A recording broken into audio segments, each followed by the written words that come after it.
আপনাদের সামনে আবার এক নতুন ভিডিও নিয়ে নতুন স্বাদের। তবে আজ যেখানে যেতে চলেছি সেটা ভারতের প্রথম বিশ্ববিদ্যালয়। সেই প্রথম বিশ্ববিদ্যালয়, হ্যাঁ ঠিকই শুনছেন, এই প্রথম বিশ্ববিদ্যালয়ে যেতে গেলে আপনাকে এখান থেকে এই বাসগুলো ধরতে হবে। এগুলো সাটুই, চাঁদপুর এদিকে যায়। গির্জার মোড়ের কাছেই এই বাসগুলো দাঁড়িয়ে থাকে। এখান থেকে আপনাকে চলে যেতে হবে উত্তরপাড়া মোড় হয়ে, গাড়িগুলো চলে যাবে। ট্রেনে আসলে কর্ণসুবর্ণ স্টেশনে নেমে টুকটুকে মাত্র 1.5 কিলোমিটার মতো, বাসে বা ট্রেকারে এলে বহরমপুর মোহনা বাস স্ট্যান্ড থেকে মাত্র 12 কিমি। আপনাকে চৌরিগাছা রোড ধরে যদুপুর স্টপেজে নামতে হবে। আমি এখন বাসুদেবখালীতে। এখান থেকে মোটামুটি 6 কিলোমিটার মতো আমাদের সেই গন্তব্য কর্ণসুবর্ণ তথা সেখানকার সেই বিখ্যাত জায়গা রাজবাড়িডাঙ্গা। সেই রাজবাড়িডাঙ্গাতেই আমরা যাব। আমার সঙ্গে যোগ দিল এখান থেকে আমার এক সহকর্মী, নাম পরমেশ্বর মণ্ডল। এই যে ছাতা গুটিয়ে প্রস্তুত হচ্ছে, আমার সঙ্গেই যাবে। চলুন সেখানে গিয়ে কথা হবে বাকি কথা। সেই কর্ণসুবর্ণ, যেটা গৌড়ের রাজা শশাঙ্কের রাজধানী বলে পরিচিত, আমরা সেই শশাঙ্কের রাজধানীতে এখন উপনীত হয়েছি। এই হচ্ছে তার গেট।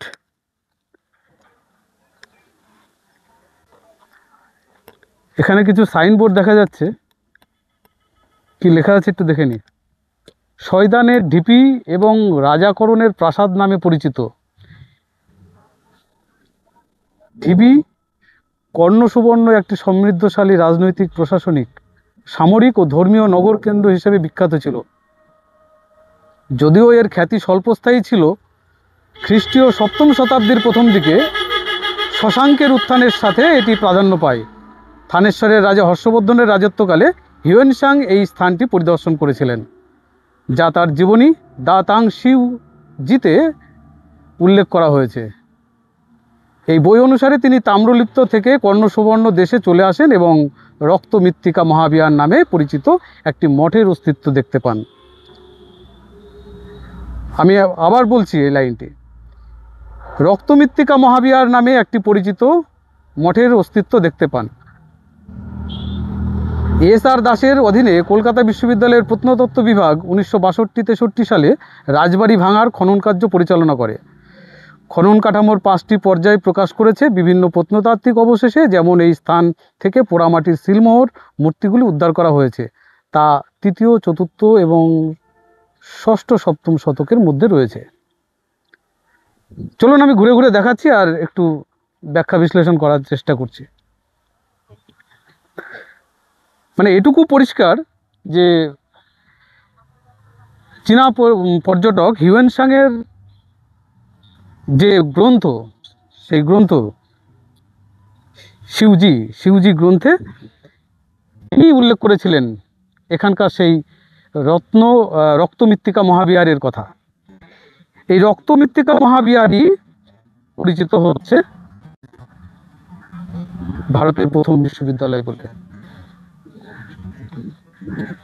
খ্রিস্টীয় 7ম শতকে বা তারও আগে থেকে এই বিশ্ববিদ্যালয়ে পঠন পাঠন কার্যকলাপ চলত। তার কিছু কিছু অস্তিত্ব এই এখানে রয়েছে।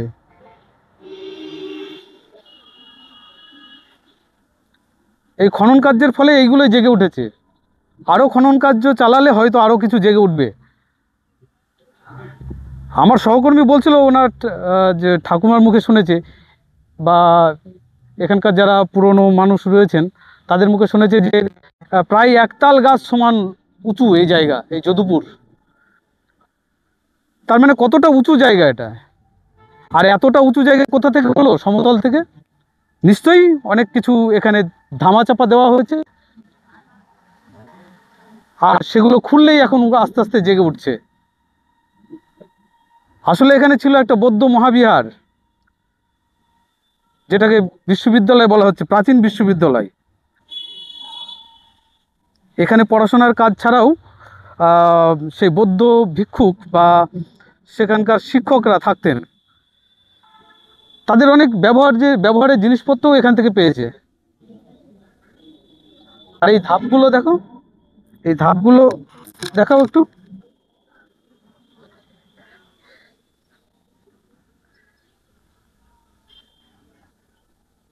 এসব কক্ষ এক একটা, এই কক্ষগুলো হতে পারে এখানকার এক একটা শ্রেণীকক্ষ বা তাদের বসবাসের কোনো কক্ষ।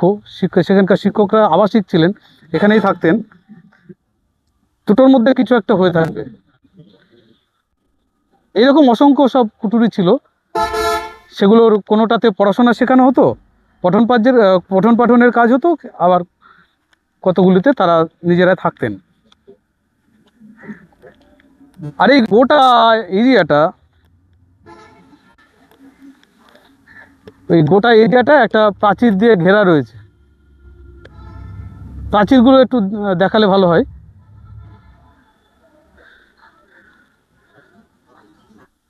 প্রায় 900 মাইল পরিধি এই বিশ্ববিদ্যালয়ের, এই রক্তমিলিত মহাবিহারের।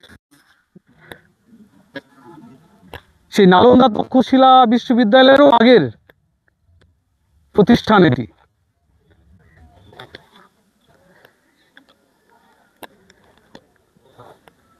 ওই দূরে একটা কূপ দেখা যাচ্ছে।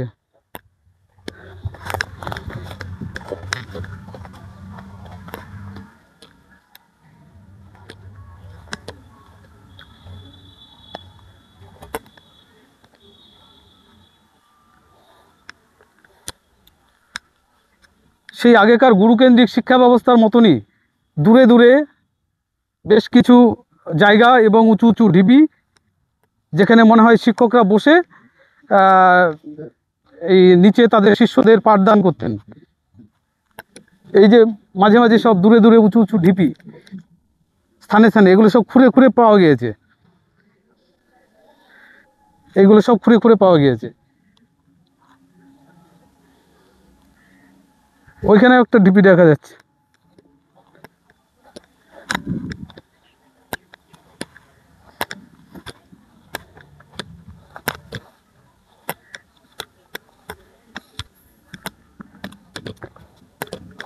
আপনারা আশ্চর্য হবেন আরও, এখানে স্বয়ং গৌতম বুদ্ধ এসেছিলেন। স্বয়ং গৌতম বুদ্ধ এসে এখানে ধর্ম প্রচারের জন্যে এবং ছিলেন সেটা এখানে কিছুদিন, সপ্তাহখানিক মতো ছিলেন। এটা স্টেটমেন্ট দৈনিক পত্রিকায় আমি দেখলাম, একজন প্রতিবেদন লিখেছে, সেখান থেকে পেয়েছি যে স্বয়ং গৌতম বুদ্ধ এখানে এসে 7 দিন অতিথি হিসাবে ছিলেন এখানে। পরবর্তীতে সম্রাট অশোকও এসেছিলেন এখানে। তিনি বেশ কিছু শিলালিপি, স্তূপ এখানে স্থাপন করেছেন। এত ঐতিহ্য এই জায়গাকার, কিন্তু দেখুন কি অবজ্ঞায়, অবহেলায় একটা শ্মশানে পরিণত হয়েছে। এটা মোটেই কাম্য ছিল না। এইরকম একটা, যেটাকে বলা হচ্ছে ভারতের প্রথম বিশ্ববিদ্যালয়, সেই জায়গাটার এতটা অবহেলা, এটা ঠিক কাঙ্ক্ষিত ছিল না। এই একটা প্রাচীরের মতো অংশ,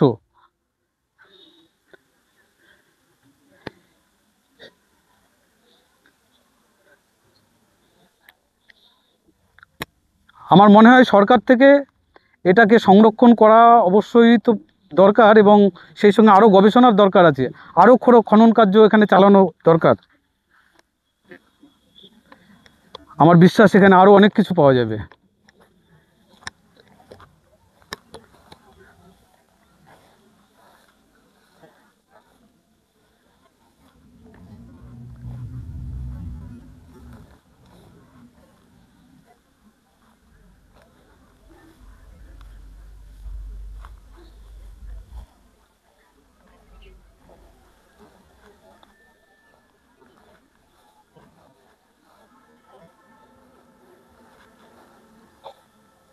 ঝোপ জঙ্গল চারিদিকে, কোনো পরিচর্যা নেই।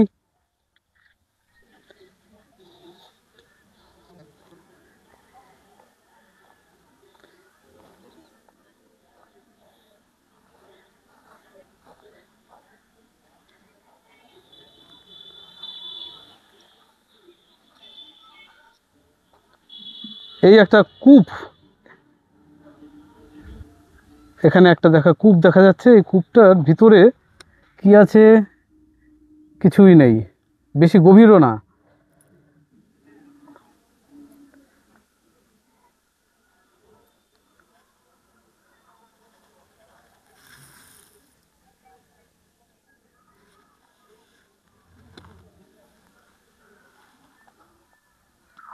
পোড়ামাটির ইট দিয়েই সেই কূপ, সেই হরপ্পা মহেঞ্জোদারোর মতনই।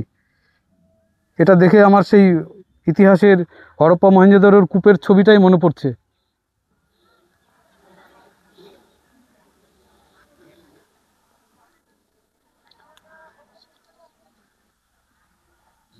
ইটগুলোর রং দেখো, এই রঙের ইট আর দেখা যায় না এখন।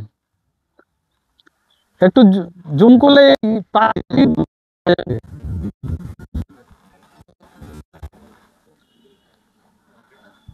বা একটু কাছ থেকে নিলে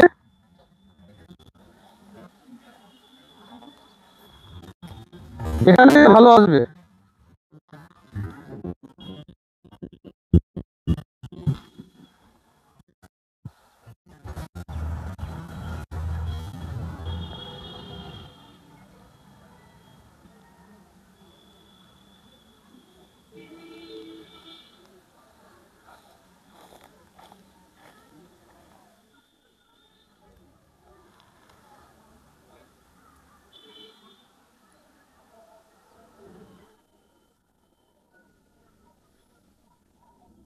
এই প্রাচীরের ইটগুলো একদম উজ্জ্বল লাল বর্ণের,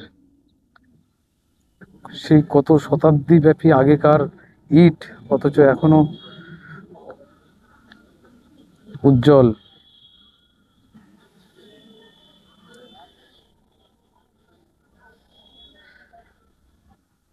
চারিদিকে নতুন নতুন বাড়িঘর হয়েছে, কিন্তু আগে এসব বাড়িগুলো ছিল না। এগুলো সব আহ, অন্য জায়গাকার বাসিন্দা এখন এসে এখানে আহ, বসবাস বসবাস করছে এখন, কিন্তু এরা আদি বাসিন্দা নয় এখানকার। তাহলে আমি কথা বলতাম তাদের সঙ্গে, কিছু জানার চেষ্টা করতাম এখানকার কোনো মিথ বা গল্প আছে কিনা। যেমনটা ঠিক রাক্ষসীডাঙ্গার ছিল, রাক্ষসীডাঙ্গা এই রাজবাড়িডাঙ্গার পাশেরই একটি জায়গা, ওখানেও বৌদ্ধ মঠ ছিল। সেই জন্যেই আমি প্রথমে ওখানে ঢুকেছিলাম। এই যে এখন এখানে ছেলেপিলেরা সব ফুটবল খেলে, বাঁশ দিয়ে গোল পোস্ট করে রেখেছে।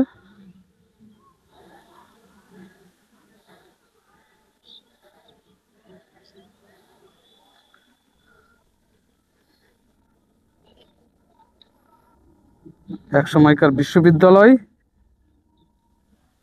যেখানে পড়াশোনা হতো, সেখানে এখন ঘাস লতা পাতা, বন জঙ্গল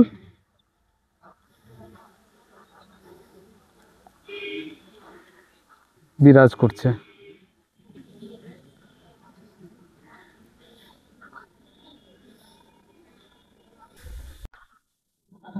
খুব হতাশ হলাম এই জায়গাটি এসে। একটা নগর দেখতে এসে একটা খা খা শ্মশান দেখে ফিরছি বাড়িতে। হ্যাঁ, যেটা কর্ণ সুবর্ণ রাজা, সপ্তম শতকের অন্যতম শ্রেষ্ঠ রাজা, বাংলার প্রথম স্বাধীন রাজা, তার সেই রাজধানী আজকে শ্মশান। অথচ হিউয়েন সাংয়ের যে বর্ণনা, সেখানে এই জায়গায় ছিল একটা নগর, সমৃদ্ধ নগর। এখানকার যে বাসিন্দারা ছিলেন তারা ছিলেন সব বড় লোক, ধনী, এবং তারা বিদ্যানুরাগী ছিলেন, যার যার ফলেই তো এখানে বিশ্ববিদ্যালয়। অথচ ঠিক বিপরীত ছবি আজ বিরাজ করছে এখানে। আমি কেন্দ্র সরকার, রাজ্য সরকার উভয়েরই দৃষ্টি আকর্ষণ করছি এই জায়গাটার প্রতি একটু দৃষ্টি দেওয়ার জন্যে, একটু যত্ন নেওয়ার জন্যে। অন্তত বাংলার স্বাধীন প্রথম সম্রাট, প্রথম রাজা, তার স্মৃতিটুকুকে বাঁচিয়ে রাখুক।